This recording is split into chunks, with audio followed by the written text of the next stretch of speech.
There's a strange belief floating around these days that the less you feel, the stronger you are.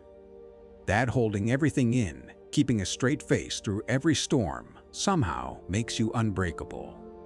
It's the kind of mindset that makes people confuse numbness with strength and silence with peace.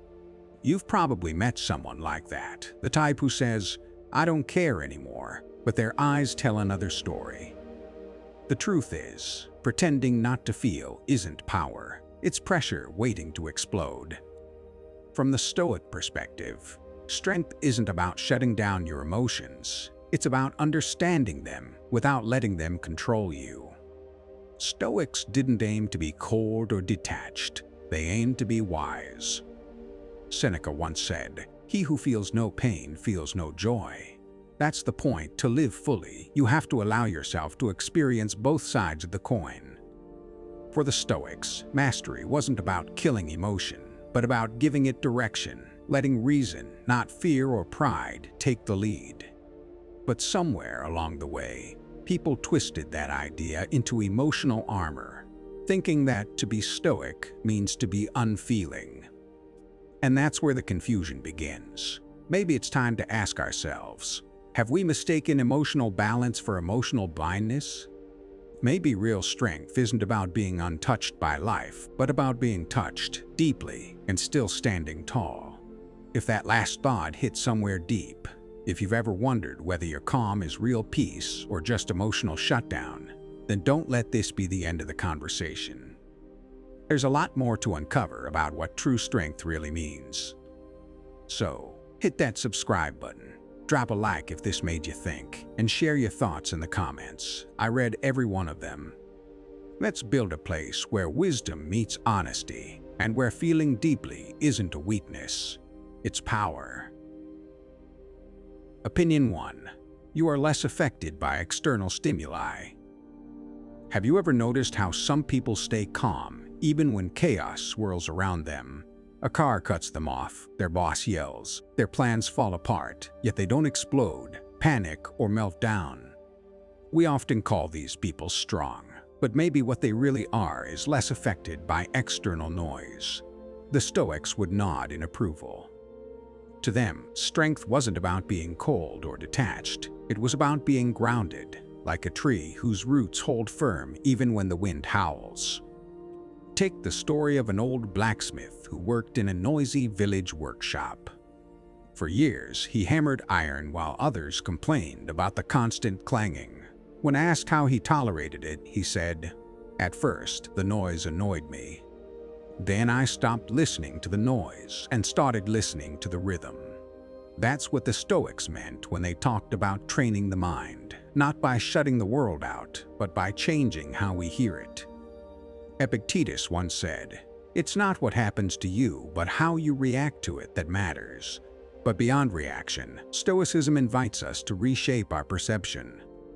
Instead of fighting every sound, every word, every person who irritates us, we learn to let them pass through us like wind through tall grass. The less we cling to what disturbs us, the freer we become. Modern life throws endless stimuli at us: notifications, opinions, breaking news, noise. Stoicism reminds us that calmness is not about escape, but endurance with grace. When you're less affected by what happens around you, it's not indifference, it's inner steadiness. Like the blacksmith who found rhythm in the chaos, strength is found not in shutting the world out, but in staying unmoved within it. Opinion 2. You do not allow the enemy to use your emotional reactions against you. Have you ever noticed how some people seem to know exactly how to push your buttons? Maybe it's a coworker, a critic online, or even a rival in life. They say something harsh, and suddenly you feel cornered, frustrated, or embarrassed, exactly the way they want. The Stoics taught that real strength lies in not handing over your emotions as a weapon for someone else to use. Marcus Aurelius reminded himself, how much more grievous are the consequences of anger than the causes of it. Consider the story of a farmer and his neighbor. Every harvest season, the neighbor would taunt him, saying his crops were failing and his work was worthless. At first, the farmer's blood boiled, but over time he noticed something. The taunts only had power if he gave them power. So he smiled politely, focused on his work, and let the words fall like leaves in a river. By refusing to react, he protected his peace and eventually became known as the wisest man in the village. That is the Stoic idea in action. Sensitivity to insult doesn't equal strength. Choosing how to respond does. Seneca once wrote, "We are more often frightened than hurt, and we suffer more in imagination than in reality." Think about it. Someone's words or actions only harm us if we let them control our mind. Stoicism doesn't ask us to become hard-hearted. It asks us to be aware, deliberate, and intentional. When a rude comment or a petty attack comes your way, you can acknowledge it, even feel it, but you do not allow it to manipulate you. In modern life, where criticism is constant and conflict unavoidable, this principle is gold. Every time you resist reacting in anger, fear, or defensiveness, you reclaim control of your inner world. Strength isn't built by ignoring the outside. It's built by refusing to hand your inner peace over to others. Just like the farmer, you can face a hostile world without letting it make you hostile in return. Opinion 3. The psychological pressure of others has less effect on you. Imagine being in a crowded marketplace where every voice seems louder than your own thoughts, and everyone's opinion presses in on you like a heavy weight. For many, this constant pressure shapes decisions, moods, and even self-worth. The Stoics, however, offer a radical perspective. Strength grows when the opinions, demands, and expectations of others lose their grip on your mind. Epictetus once advised, "If anyone tells you that a certain person speaks ill of you, do not make excuses about what is said, but answer, 'He does not know me.'" Consider the tale of a young teacher in a small town.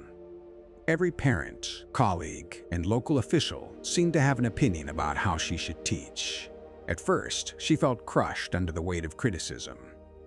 But one day, she started recording her own experiences, reflecting on what actually worked for her students instead of trying to satisfy everyone. Slowly, she felt lighter, calmer, and more confident. She was no longer ruled by others' judgments. The pressure that once felt unbearable became just background noise. Seneca emphasized, "We are often frightened by the opinions of others more than by reality itself." The Stoics weren't saying that social feedback doesn't matter. They were showing that giving too much power to others' thoughts can make you fragile. True resilience comes from anchoring yourself in your own judgment, values, and observations, rather than reacting automatically to external pressures. In everyday life, the voices around us can be relentless. Social media, family, colleagues, even strangers on the street. The Stoic lesson is clear. When you are less swayed by these pressures, you reclaim your energy, your focus, and ultimately, your freedom. Strength is not about ignoring the world. It's about learning that the psychological weight of others cannot bend you unless you let it. Like the young teacher, you become capable of acting with clarity even amid a chorus of opinions. Opinion 4. You are less likely to make hasty decisions. Think of a time you reacted instantly to a situation and later regretted it. Maybe you snapped at someone, spent money impulsively, or agreed to something you shouldn't have. Stoics viewed this kind of reaction as a kind of mental turbulence. True strength, they argued, comes from cultivating a mind that is less easily swept away by immediate emotions, giving you the space to think before acting. Marcus Aurelius wrote, "If it is not right, do not do it. If it is not true, do not say it." That pause, that hesitation, is the mark of wisdom. Let me tell you a story about a fisherman in a small coastal village. One day, a storm blew in, and a rival claimed the best fishing spot. The fisherman felt anger rising, but instead of rushing out to claim it, he sat on the rocks, watched the waves, and waited.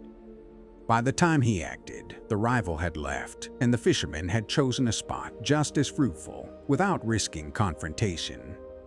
His calm approach turned potential chaos into advantage, a perfect example of how not reacting hastily can preserve both peace and opportunity. Seneca once said, "No man is more unhappy than he who never faces adversity with reason."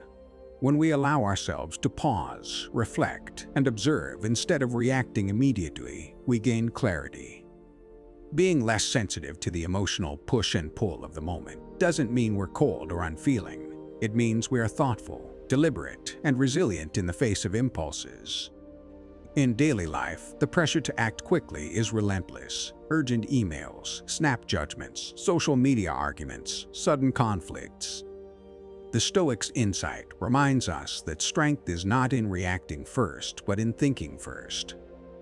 By resisting hasty decisions, we avoid unnecessary mistakes, conserve our mental energy, and act with purpose. Like the fisherman, we learn that patience and steadiness are quietly powerful tools in a turbulent world. Opinion 5. Others are less likely to take advantage of your emotions. Have you ever met someone who seemed to know exactly how to make you angry, sad, or anxious, almost as if they could pull strings inside your mind? The Stoics believe that emotional strength protects us from this kind of manipulation. When your emotions are steady, you become much harder for others to exploit. As Seneca wrote, "No man can lose the part of himself that he does not give away." In other words, the less you react impulsively, the less anyone else can use your feelings against you. There's a story from a small village about a shopkeeper who often faced con artists.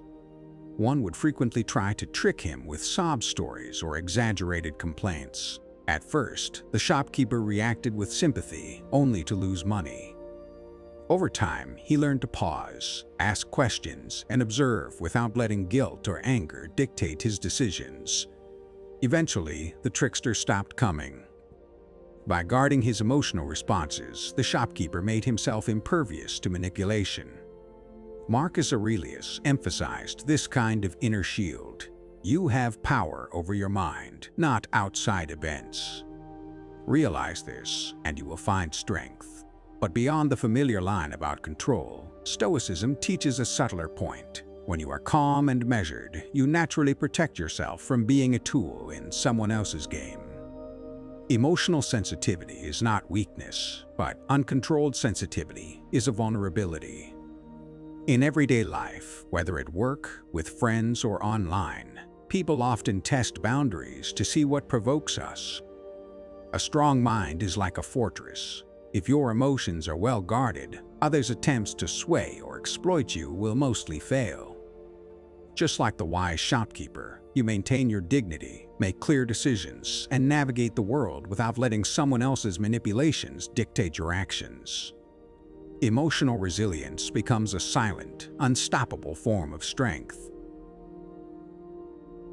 Opinion 6. Criticism or insults do not derail you. It's human to wince when someone criticizes us or hurls an insult, but Stoic philosophy offers a surprising perspective. The truly strong don't let these words throw them off balance. To the Stoics, external words are like arrows. They only hurt if we allow them to pierce our inner armor.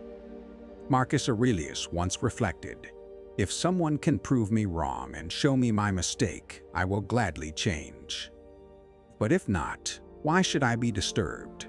Strength, then, is not about being unfeeling. It's about staying steady in the face of verbal attacks. Imagine a village storyteller, famed for her wisdom and humor. One day, a young skeptic mocked her tales publicly. In the past, she might have snapped back, but that day, she simply smiled and continued her story. Later, the audience, moved by her calm and grace, applauded her even more. Her composure transformed potential embarrassment into admiration, a simple but powerful demonstration of how not reacting can turn criticism into a non-event. Seneca captured this idea beautifully. It is not that we have a short time to live, but that we waste much of it being disturbed by trivialities. Words, slights, and insults often feel larger than they are because we inflate them with emotion. Stoic practice encourages us to treat these disturbances as clouds passing across the sky, noticeable perhaps, but ultimately fleeting. In our daily lives, criticism can come from bosses, peers, social media, or even strangers. Each time we resist the urge to react hastily or defensively, we preserve our focus, dignity, and inner peace. Being insensitive in the Stoic sense doesn't mean shutting off the world. It means navigating it without being shaken by every gust of opinion. Like the storyteller, we continue on our path, undisturbed, quietly strong, and remarkably resilient. Thank you for staying with me until the end. If there's one thing to take away, it's that being insensitive in the Stoic sense isn't about being cold or uncaring. It's about cultivating a mind that remains steady, clear, and resilient amid life's ups and downs. When you protect your emotions, pause before reacting, and refuse to hand your peace over to others, you gain a kind of quiet power that can't be shaken. Like the Stoics before us, you can face criticism, pressure, and chaos with calmness, wisdom, and dignity. Strength, it turns out, is less about what happens to you and more about who you choose to be in the middle of it.